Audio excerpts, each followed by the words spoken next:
आनंद जी बताइए, आपसे कौन लड़ रहा है? आरएलडी लड़ रही है, सपा लड़ रही है, बसपा लड़ रही है, कांग्रेस, सब यही कहते हैं हम बीजेपी से लड़ रहे हैं, हम ही हराएंगे। नहीं देखिए, 2014 में जी लड़ने की कोशिश की सपा ने, फेल हो गई। 17 में उसको लगा अकेले नहीं लड़ पाएंगे तो कांग्रेस के साथ आ गई, फिर दोनों फेल हो गए। फिर लगा कि अब नहीं लड़ पाएंगे तो 19 में फिर एक नया समीकरण बना, फिर वो भी नहीं लड़ पाए। फिर इन सब ने तय किया कि भाजपा से तो लड़ नहीं पाएंगे तो चलो आओ आपस में लड़ लेते हैं, तो अब ये आपस में लड़ रहा है। तो उत्तर प्रदेश में भारतीय जनता पार्टी के लिए कोई चुनौती नहीं है। ये जितने भी दल है, आने वाले समय में आप देखिएगा जनता इनका बोरिया बिस्तर बांध देगी। एक चीज बहुत स्पष्ट है। और तीसरी चीज मैं जो आपको कहीं से आवाज आ रही है, मुझे एक मिनट त्रिपाठी जी, देखिए, मैं यही बहुत स्पष्ट कह रहा हूं कि पहले क्या हुआ, भाजपा को हराएंगे, एक बड़ा गठबंधन बनाएंगे, फिर नाम आया कि ये नया गठबंधन बनाए, इंडी उर्फ घमंडिया गठबंधन। फिर ये हुआ कि गठबंधन तय करेगा कि कौन चेहरा होगा, कौन इसके कर्ता धर्ता होंगे। फिर उसके बाद आवाज आने लगी कांग्रेस कांग्रेस कांग्रेस, फिर राहुल गांधी। अब तो स्पष्ट रूप से बता दिया कि हम ही लड़ रहे हैं। फिर अखिलेश जी जो कल तक इंडी करते थे, फिर पीडीए पे लौट आए, पीडीए से शुरू किए थे, इंडी पहुंचे थे, फिर पीडीए पे आ गए। लोगों ने पूछा पीडीए में आपके लिए कौन है? केवल पिछड़ा दलित और अल्पसंख्यक? बोले नहीं नहीं, अगड़ा भी है, आदिवासी भी है, महिला भी है, सब है। तो भैया जब सब है तो फिर नाम रखने की क्या जरूरत है? बोलिए ना कि सबका चाहिए, फिर ये अलग से नाम पीडीए क्यों? जब आपको सबका वोट चाहिए, आप 25 करोड़ उत्तर प्रदेश की जनता को लेकर चलना चाहते हैं, आप देश के 125 करोड़ लोगों की बात करते हैं, तो बोलिए ना सबका साथ सबका विकास, क्यों नहीं बोलते हैं? लेकिन चूंकि बंटवारा करना, झूठ बोलना, लोगों को बांटकर वोट लेने की कोशिश आप करते रहे हैं, और इसीलिए आज भी आप ये कर रहे हैं। और सबसे बड़ी बात है, आप कंफ्यूज हैं, आपको पता ही नहीं है। 3 बैठक हो गई, अखिलेश यादव जी कह रहे हैं हमें बताया ही नहीं कि ये लोकसभा के लिए है।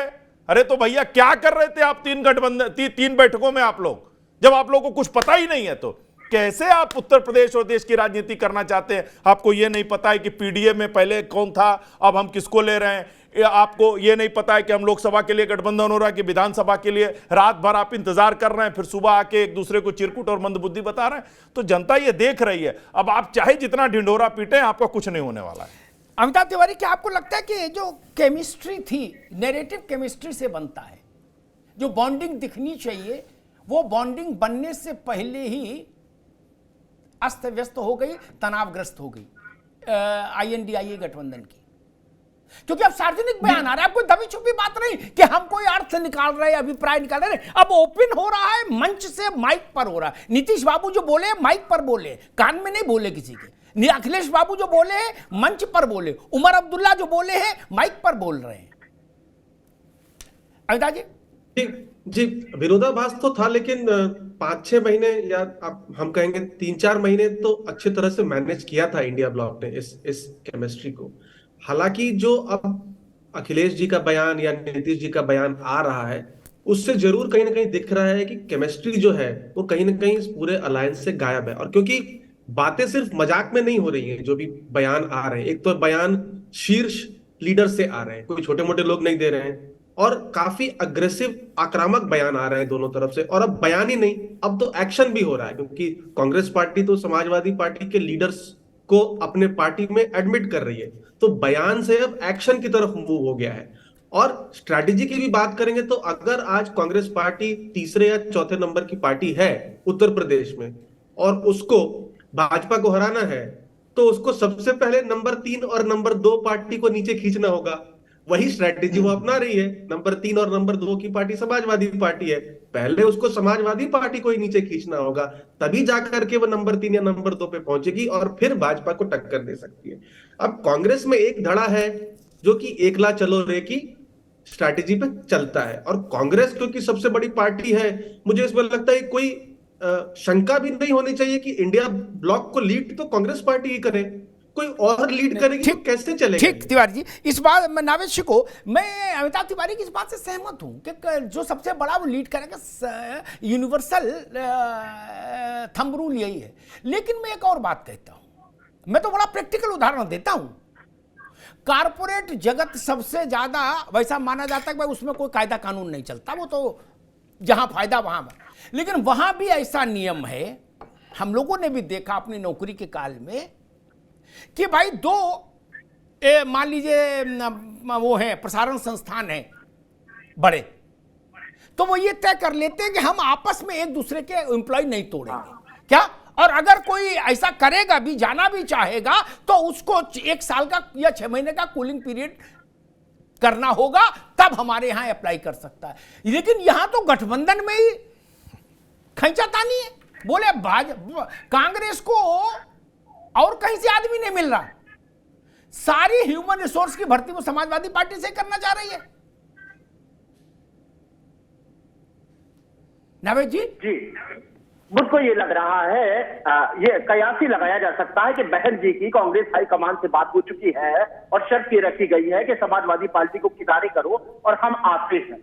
अगर ऐसा है तो ऐसा भी संभव इसलिए नहीं है क्योंकि अगर ऐसा हो गया जैसा कि लग रहा है कि अखिलेश यादव को उकसाया जा रहा है कि एक तलाक हो जाए फिर नया निकाह हो, ये लग रहा है, जैसा आपने कहा भी, ये संकेत तो यही बता रहा है। क्योंकि जैसे तिवारी जी ने कहा, बिल्कुल सही बात कही कि पहले तो वो बयानों से वो बात नजर आ रही थी, अब वो जमीन पे नजर आ रही है, एक दूसरे के नेताओं को तोड़ा जा रहा है, तो खत्म हो गया। बस इंतजार इस बात का कि जल्दी से तुम कह दो कि हम जा रहे हैं, हम नहीं कहेंगे कि हम तुम्हें हटा रहे हैं। ये स्थिति बनी हुई है। लेकिन अगर ये बात थोड़ी देर के लिए समझ में आती है कि समाजवादी पार्टी को किनारे करके और बसपा या ये तमाम दलों को साथ में लेके कांग्रेस यहाँ पे लड़ेगी, ये तो मैं नहीं मानने को तैयार नहीं हूं कि अकेले लड़ेगी, क्योंकि कांग्रेस 0 पे आ जाएगी अगर अकेले नहीं लड़ेगी और उसकी जो है वो सोनिया गांधी जी की भी सीट चली जाएगी। तो अगर ऐसा भी है कि सपा को किनारे लगाने के लिए ऐसी हरकतें की जा रही हैं और समाजवादी पार्टी अपना पीडीए अलग लड़ेगी और कांग्रेस अपना कोई नया साथी ढूंढ लेगी, अगर ऐसा होगा तो विस्फोटक स्थिति और भी पैदा हो जाएगी, क्योंकि अखिलेश यादव ममता के दरबार में जाएंगे, अखिलेश यादव और नीतीश कुमार के दरबार में जाएंगे, अखिलेश यादव तेजस्वी के साथ जाएंगे और ये तीनों उसके साथ में है, अखिलेश जी के साथ में ये तीनों है और वो तेवर दिखाने लगे हैं कि अखिलेश जी के नवेद बाबू ठीक है, साथ लेकिन उत्तर प्रदेश आएंगे आपके पास जी, उत्तर प्रदेश में उनसे कोई फर्क नहीं पड़ेगा। आप राष्ट्रीय स्तर पर कुछ कर सकते हैं, उनकी सहानुभूति ले सकते हैं, लेकिन वो भी शुभकामना और सहानुभूति से ज्यादा अखिलेश यादव का भला बुरा कुछ नहीं कर पाएंगे, चाहे तेजस्वी हो और चाहे ममता दीदी हो।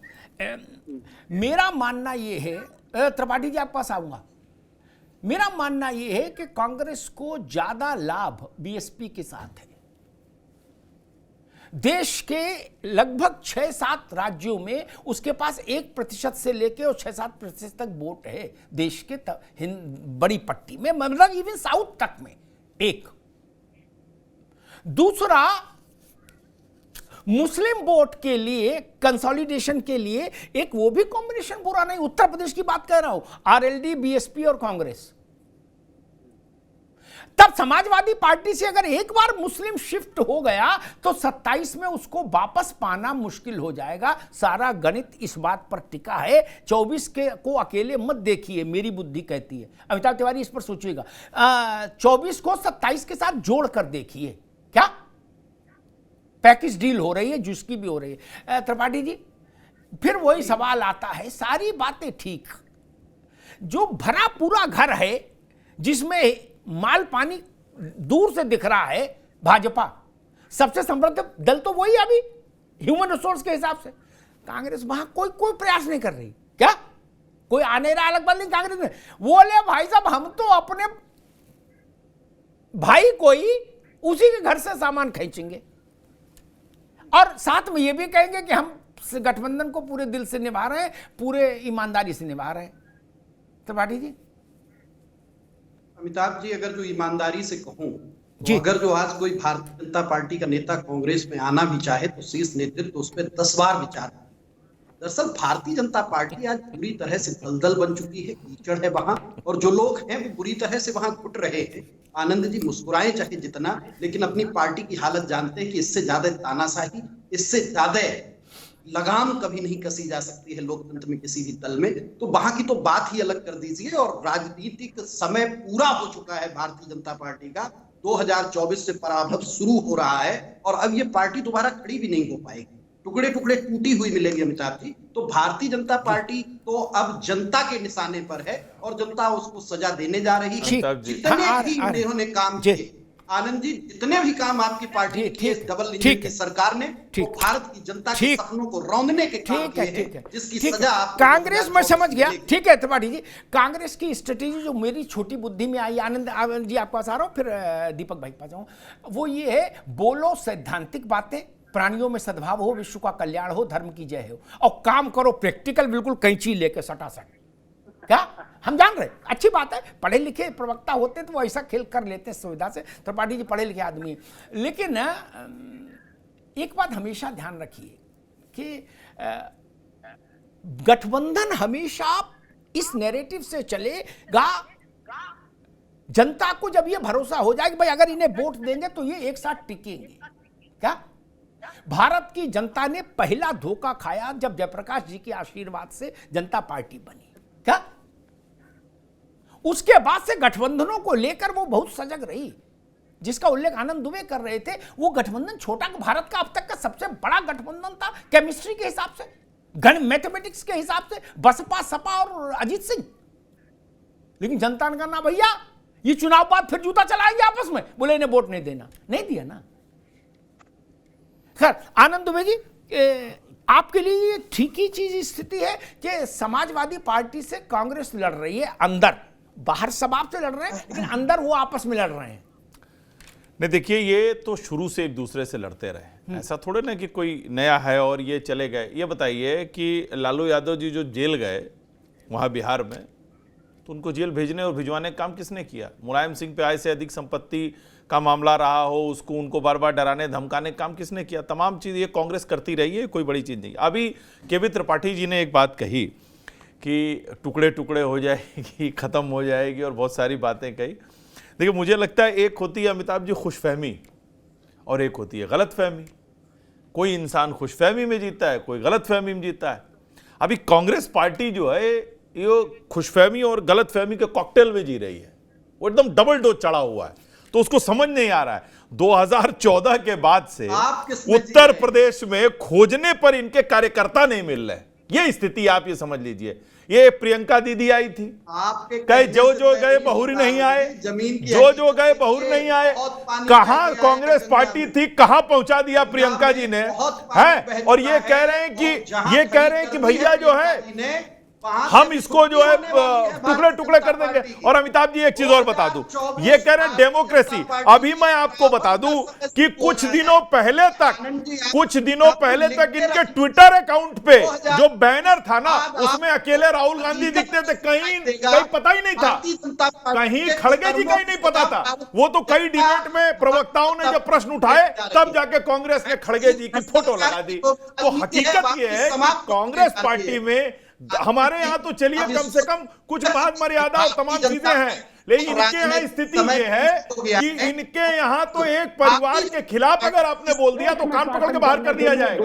अमिताभ जी तो ये स्थिति है इनकी। जितने छल झूठ दम, अरे भाई झूठ छल प्रपंच, हत्या करवाना, दंगे करवाना, देश जलवाना, देश बंटवाना, ये तो कांग्रेस का काम है। हम तो देश के कड़कड़ की मिट्टी को सलाम करते हैं, इसीलिए गांव-गांव से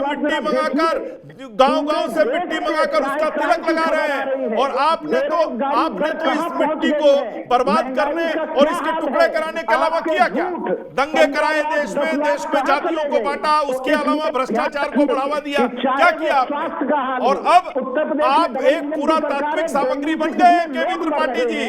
कुछ दिन बाद कांग्रेस सिर्फ रिसर्च में काम आएगी कि एक पार्टी हुआ करती थी, इस तरह से आप पूरा तात्विक सामग्री बन चुका है, पूरा तात्विक सामग्री। ये समझ लीजिए केवी त्रिपाठी जी। और आप सपने देख रहे हैं भाजपा को तोड़ने का। अरे 2014 से पता नहीं कहां पहुंच गए आप, रसातल में मिल गए और आपको लग रहा है कि आप दोनों आनंद दुबे को भी